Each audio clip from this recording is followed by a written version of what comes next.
Okay, so to answer the question quite simply from the title is I use Notion. And I'm sure a lot of you are familiar with Notion and how it works, but the more in-depth answer is how I use Notion specifically, these two different tables that I've labeled all the things and quotes that allow me to jot down my memories and my thoughts and quotes pertaining to a specific subject, and then be able to active recall that when needed to practice and also to brush back up on that subject if I need to talk about it or write a paper or anything on it. So basically this first table, I'll show you here, it might take a little bit to load, is I have it set up so that when I make a new page, it follows this template, which I'll show you very shortly. Um, Actually, I'll show you right now. So I'll go new thing, and it comes up new thing. We can add an icon to it. And one of the first things that it prompts me for is a topic. So these are just some broad topics. Some of them are more broad than others, and some of them are more specific. And I made it just a multi-select so that you can select a bunch of different ones in case I want to, in the future, want to browse any books that I've read on war, or on love, or on depression, or on humanity and society is a bit more broad topics, but that way you can get maybe like a war piece that really shows the humanity of people during war and things like that. So that's why I put that multi-select there. Where is pretty obvious, just podcast, book, play, film. That's not really that important, but I think it's just more usable for if you need to track down that piece of media again. If you're wondering where you can find it, then you can use that. And then who, these are all the authors of the things. I just refer to them as things because I find it a little bit funny, but it's also just true, you know, all the books, plays, and television things. So then that way, if you need to look at all your Leo Tolstoy, and the nice thing is these can be combined in your sorting and your filtering system, where you can say, I want Leo Tolstoy, and then all the things I have about him based on sports, which would be very limited, but you know, it could be there in your thoughts somewhere. So that's how that works. Any pieces from him. And then there's two hidden properties here that I have here. I have a created time, and then I have a random number generator, which I did grab off the internet, but I'll show you what the formula looks like. It basically takes the created time principle, and it takes the timestamp now, which I believe is every second since January 1st, 1970, and then it basically does a bunch of algebra to it to make sure that it creates a dynamic random number. And that's important that it's not static, because the way that I have it set up now is that when I go back to my table here, you can tell it looks a little bit different because it's actually being sorted by the random number in ascending format. That doesn't really matter as much. You can have it ascending, you can have it descending. The thing that I wanted to do with that is just have it so that each 60 seconds there's a new top spot here, which allows you to, if you want to practice your active recall, which I don't know too much about, but from what I understand, it's that constantly rereading and reading and talking about things allows you to better understand it more and speak about it more clearly.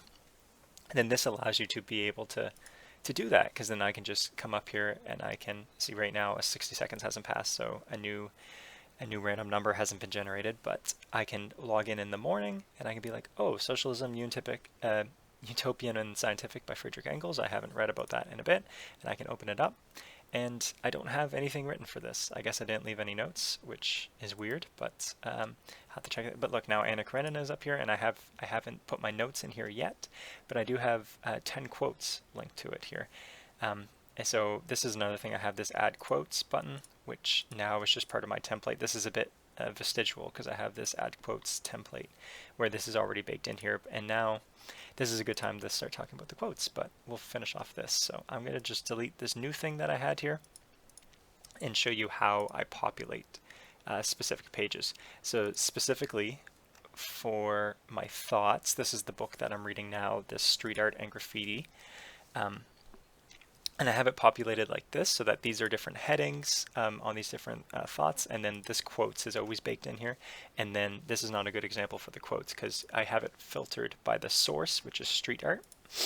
And then I can come down here and I can read different things, and then you can always come back and add a table of contents and put it up here in case you need to hop between different things if this gets way too expansive that you have to be scrolling for ages and ages and ages. But yeah, so how do these quotes work? Let's head to that page for a sec. So this is under the things, and it's just on the bottom here.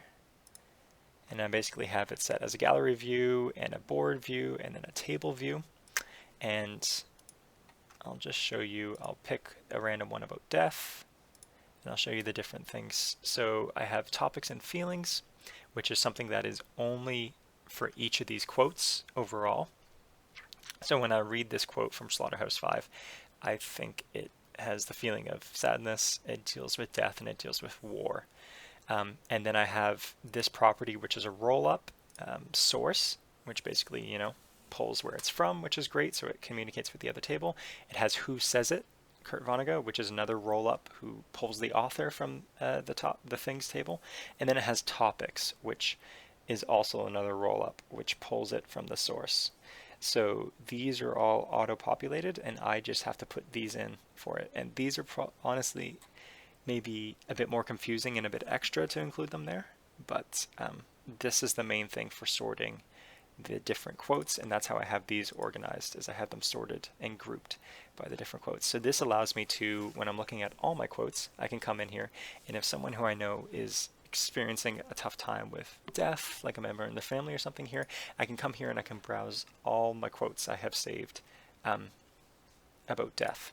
And I also have them in a board fashion if you find this easier. I like how they're more color-coded this way. I just wish that I could collapse them, which unfortunately you can't, besides hiding them and unhiding them, which maybe is an option. I'm still playing around with a lot of this stuff and figuring out what works best for me.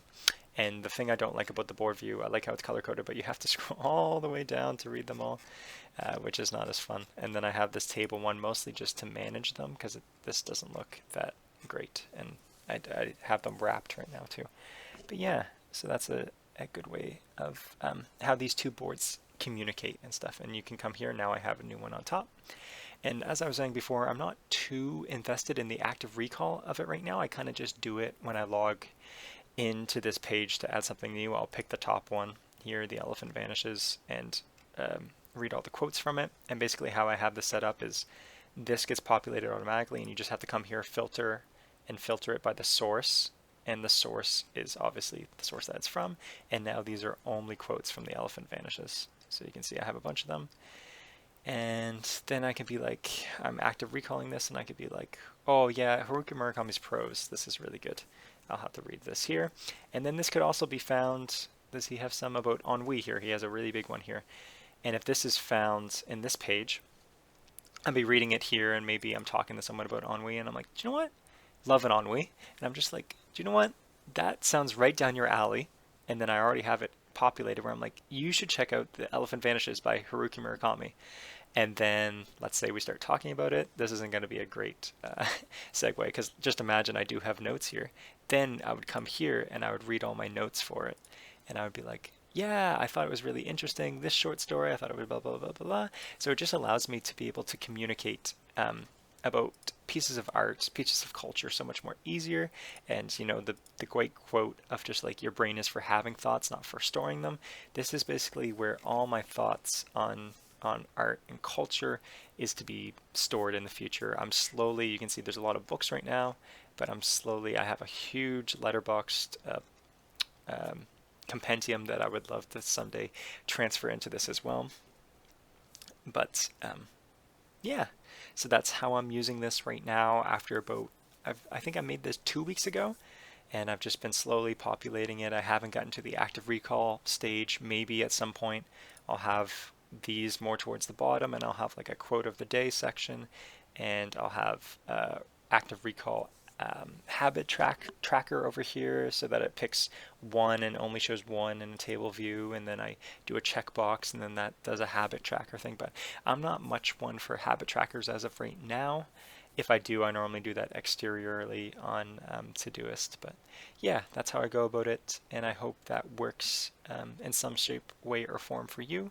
And if it doesn't, feel free to take these ideas and play around with them so that it does. Thank you so much, and have a great day.